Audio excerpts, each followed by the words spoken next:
We're still in chapter 3, and it's part 2. We're going to the Old Kingdom. All right, just a reminder where Egypt is in Africa, and we're going to Cairo. And when we look at Cairo, you can see the Nile River begins to expand into different tributaries. And then the area that we're going to be looking for is just on the edge of Cairo and the desert. And look at that. Every time you see photographs of the Great Pyramids, it looks like it's out in the middle of nowhere. But the city of Cairo comes right up against the pyramids. All right, so the Great Pyramids of Giza, I have seen it spelled Giza. I've seen it spelled Gizeh. I've seen it spelled Geza. So you can spell it any way you want to. You can spell it Frank if you want. All right, so that's the city of Cairo. That is the tallest one, the largest pyramid. It's called the Pyramid of Khufu. This is the Pyramid of Khafre. And then this is the Pyramid of Menkaure. All right, so these are the 3 great pyramids of Giza. Khufu, he ruled from 2551 to 2528 BC. Khafre ruled from 2520 to 2494, and Menkaure ruled from 2490 to 2472. It took 75 years to build these pyramids, and they are the oldest of the ancient wonders. All right, so we're going to look mostly at the Pyramid of Khufu. It's the oldest and the largest, and it is mostly a solid mass. There's nothing inside. It's all rock inside, with a small exception. There's a couple of galleries and a burial chamber, and it's 454 feet tall. All right, so if it has a chamber on the inside, what was in the chamber? What do they put in the chamber? Or who do they put in the chamber? It would be the pharaoh. It's the burial chamber of the pharaoh Khufu. And then they would have buried with him all his wealth and things that's needed for the afterlife. So they buried a chariot with him. They buried all kinds of gold. They buried food with him. They buried everything that he would need for the afterlife. Now, the chamber is empty, and it was looted almost as soon as the funerals ceremonies ended. And you know, they would bury these pharaohs with all their treasures in the pyramid, and you can see the pyramid for miles around. Basically, it's a big advertisement to thieves as treasures buried here. It's kind of, I don't know, funny, or it's kind of like disappointing, or I don't know how to feel about it, that these tombs were robbed as soon as they were finished. After a while, they just stopped building the pyramids because they would get robbed as soon as they were finished. So there's no that's the reason why there's not very many pyramids. All right, it's 450 feet high, and originally it was 480 feet high. It consists of 2.3 million blocks of stone, each weighing 2.5 tons.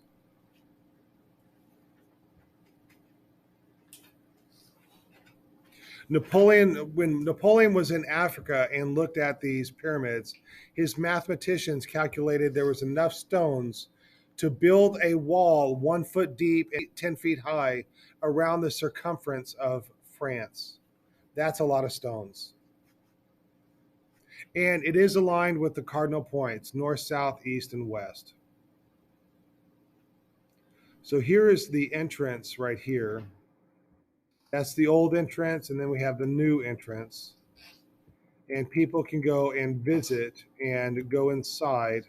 This gives you a sense of how large the stones are. And then a fun view from above, and we can get closer and closer. And so here are the tombs on the inside. There are some air shafts that go out to the outside. There's a grand gallery here. The king's chamber is here. And then there is another entrance that goes down into underground, and then there is a chamber down there. Here is another view of what it looks like. And then this is what it looks like on the inside.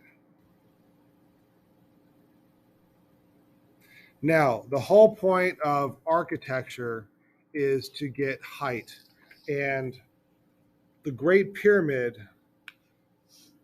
broke all kinds of records for height and size. And it was not broken until, I think there is, yeah, hit the next slide, until 1311 with the Lincoln Cathedral. So it stayed the tallest building for 3,800 years, which is impressive. So I know what you're thinking, all right? How do they build the pyramids? Well, if you watch the History Channel, they'll tell you it's aliens that built the pyramids. And there's all kinds of conspiracy theories on how the pyramids were built. So the first conspiracy is that aliens built the pyramid. All right, and then another conspiracy is that Jewish slaves built the pyramids. But according to the history of memes, the Jewish slaves did not build the pyramids.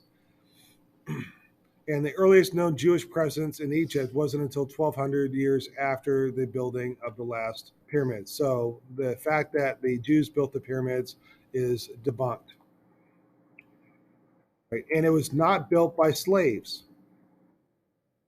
Everybody that built the pyramids were paid for their work. They were workers. And all citizens in Egypt had to do community service for the empire. So when the pyramids were being built, everybody did their community service at the pyramid site instead of other locations where they usually did their community service. So laborers were paid and fed better than in their daily lives. If you're wondering how they built them, they built them from the ground up because it would be impossible to build them from the top down. All right, so let's look at how they were built. These orange spots on this map are quarries. So the stone that was used to build the pyramids was locally sourced. There is some stone that was used that was imported from far away, but most of the stone was used. And you can see this is the quarry. So builders dug down. You can see how far down they dug to get their stones and dig them out. And this is kind of what the process looked like. They would cut the stones into these blocks and then break them apart. And one way that they used to break them apart, do you see over here that they've made a crack in the stone? They put these wedges of wood into the crack and then they pour water onto the wood. How do you think that helped? What happens to wood if you add water to it? Expands, all right? So the expanding wood would cause the cracks to crack larger, and then they're able to get some tools in there and break the stone into these blocks. Then they would put these blocks on rollers. Then they would carry these blocks up these ramps.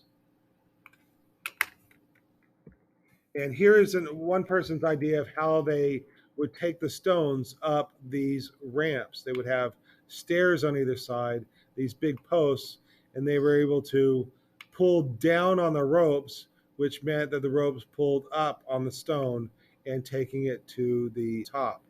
And then the slope gets steeper and steeper as they got closer to the top of the pyramid. Once they would put the stone at the top, then they would set it in place. So here we have ramps going up the side of the pyramid where they could turn stone around. But then on the outside of the pyramid, on the very their outer shell of the pyramid, they put this white limestone. So the pyramids were originally this bright white color. And then when you go and visit, you can take silly photographs.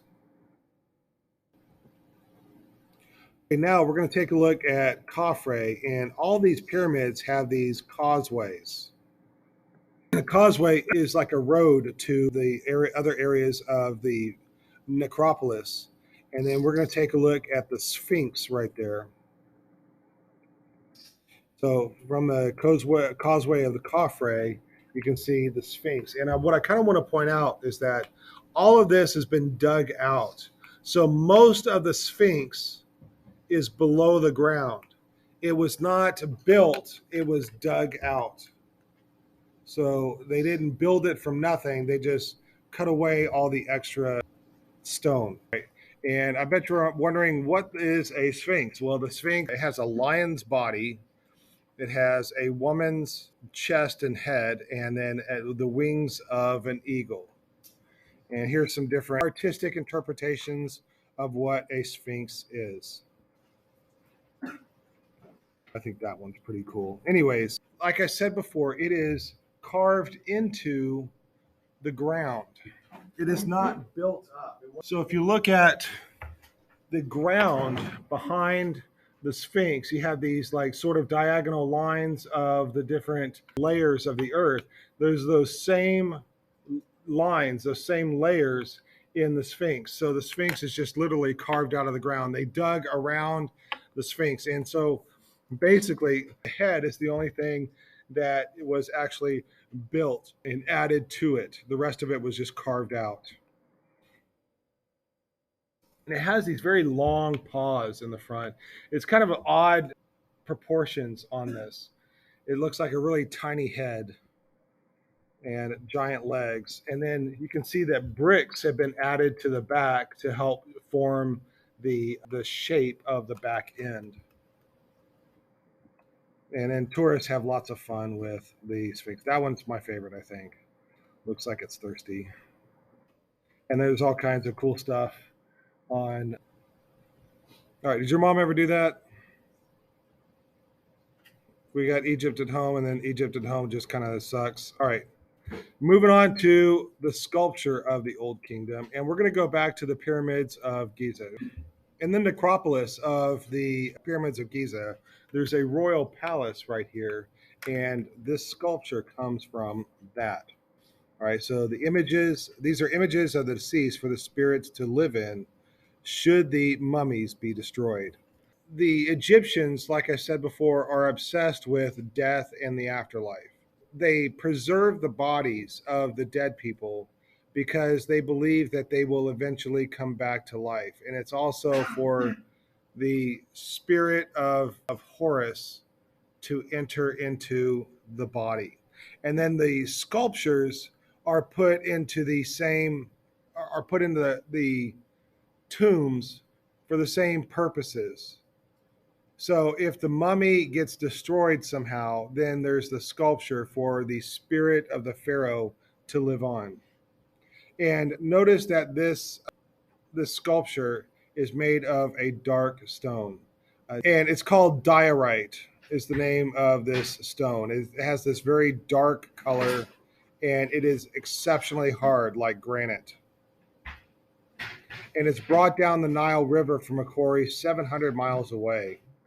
So it's a very special stone. And on this, you can see the side of the throne that he sits on, and maybe you can see it better here. All right. It has like this part right here on this sculpture. You can see this front paws and rear paws. It is part of an animal. I think it's like a leopard or some sort of large cat. But the thing I really want to, oh, it's a lion. Right. and it's intertwined with lotus and papyrus, which is the symbol of the united Egypt. All right, but this is kind of what I wanted to show you on this sculpture. On the back of the sculpture, on the back of the head, is what looks like to be a hawk or an eagle or a bird of some sort. What is this? What does this bird, or who does this bird represent? That is correct. It's Horus. So Horus and the pharaoh are one here. Also, notice the fake beard that he has on his chin. All right. Only a pharaoh can wear a beard of that sort. And he wears and what is the name of the hat that he's wearing? A Nemes, yeah. It's a royal linen Nemes headdress with Ura's cobra of kingship. And I don't see where the cobra is. All right, now the face has perfect proportions, and that indicates a deity status. That indicates that he is a god. These figures all had perfect proportions. They're not too large, they're not too skinny, and they have perfect proportions in the face. By the way, here is the different types of fake beards that they would wear. It's wearing a false beard signifies your status as a god.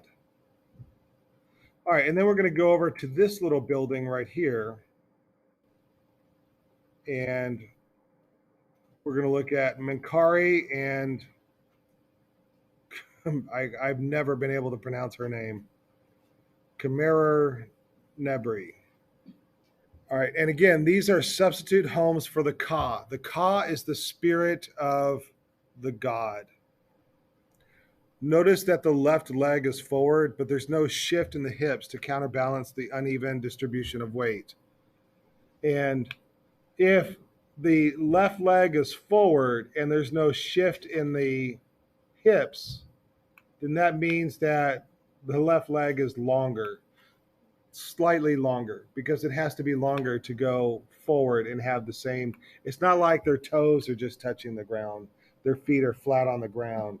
In real life, if you slide 1 foot forward, this hip has to drop a little bit because your leg doesn't change its length. All right. So it's a little bit unnatural the way that they are standing. And again, I want to point out that they have idealized proportions. And the pharaohs are gods, so they are never portrayed as anything but perfect. And I want you to know this guy right here.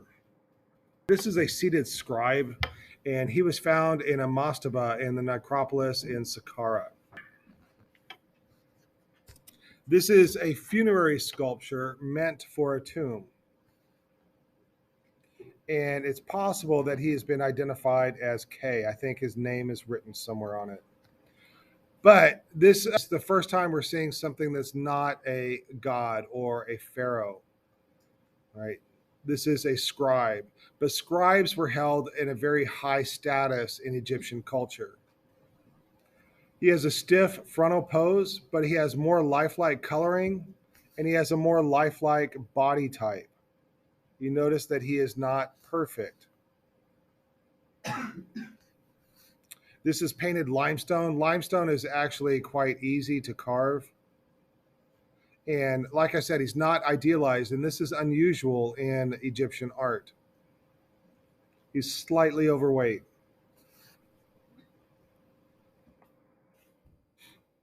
He is meant to be, his right hand would have held a brush or a pen. And what he's writing on is papyrus. It's a type of paper made from the reeds. You get a close-up look at his eye, and he has a crystal for his eye. And that gives a sense of alertness, awareness, and intelligence. And then we have this figure right here, Ka-Aper. He was also found in a mastaba. And he has crystals for eyes. And he is a minor official. And the insane thing is that he's made out of wood. Wood doesn't last the test of time. This is very, very rare to have an object that is so old and made out of wood. What happens to wood over time? It rots. And why has this wood survived for 7,000 years? 5,000 years. All right.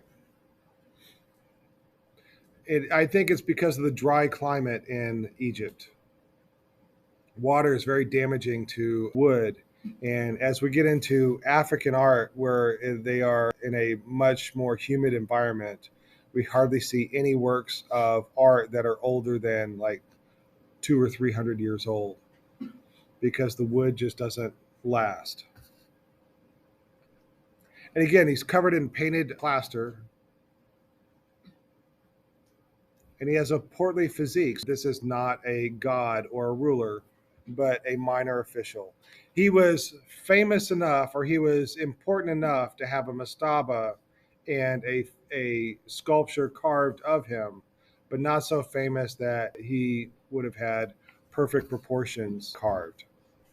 And then I want to show you the scene that is written or the drawn on this portion of a wall.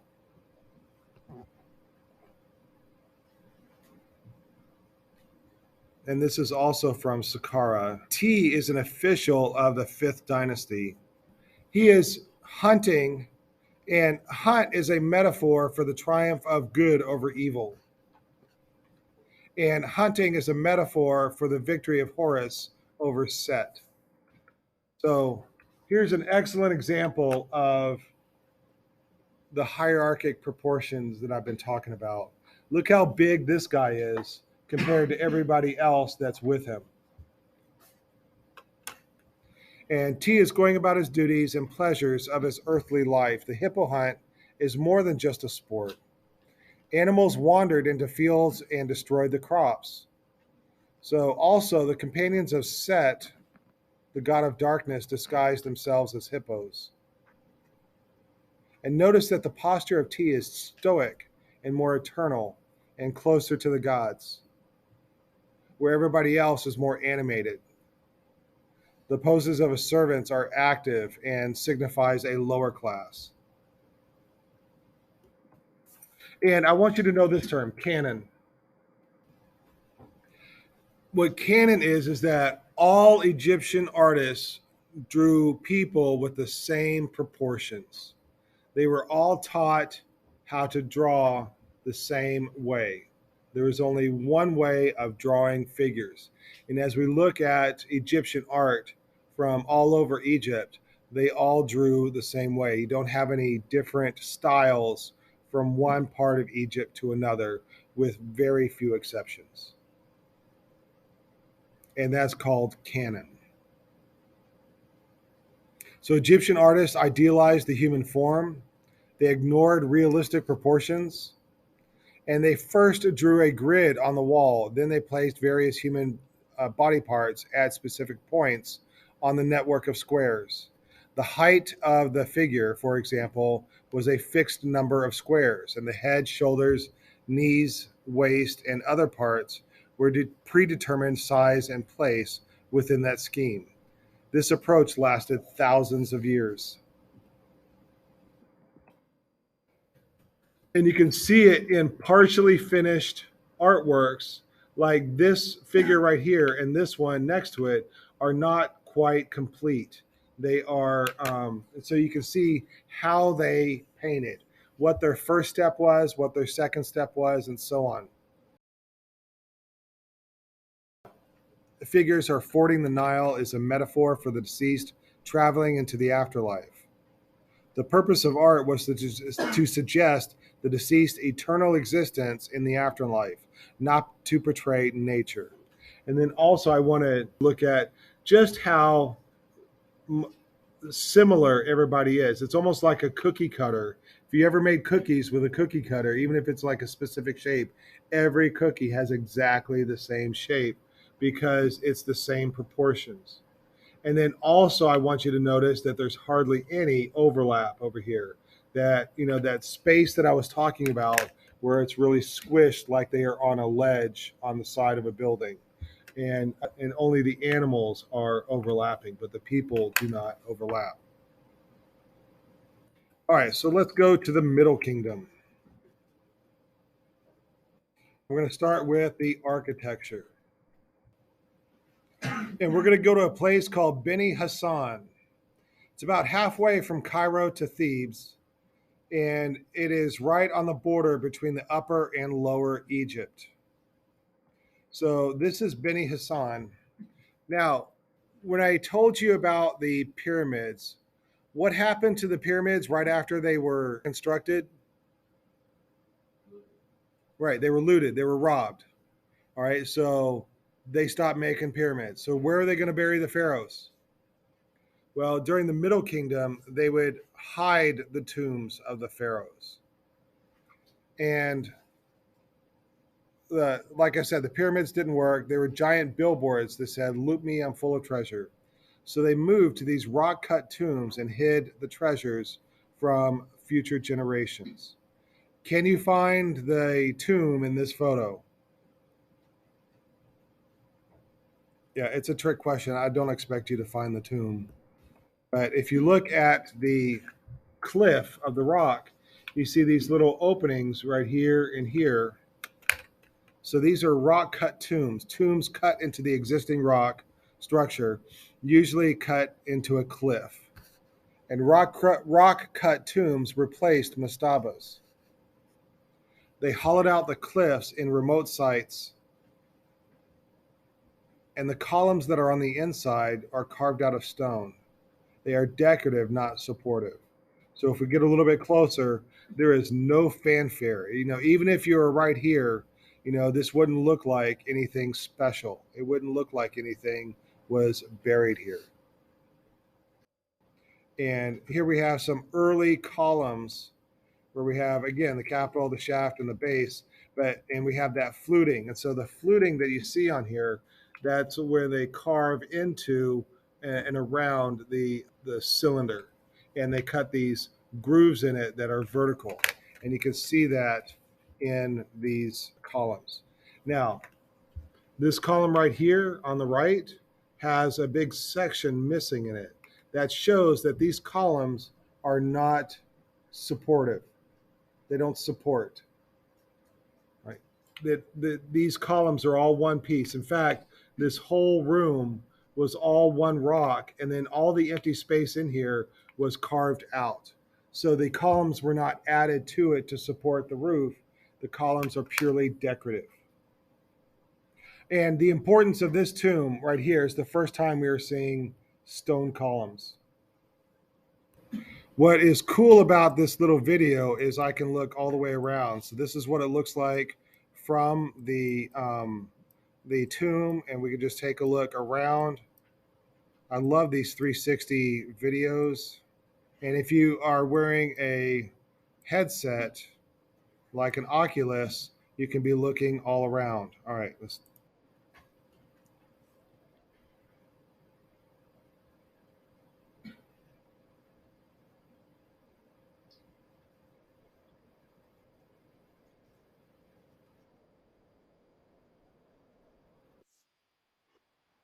you can take a look around. You see all the writings on the walls, all the drawings on the walls. Now, this tomb right here is not fluted like the others. And again, you can see the column attached to the top, and you can see the base attached to the bottom, and the whole column is missing. So, and these columns are a bit odd looking. It looks like they have like four cylinders that make up one cylinder. This is what they look like on the inside. All right, I'm going to stop there. All right, so we're going to end part 2 there, and we'll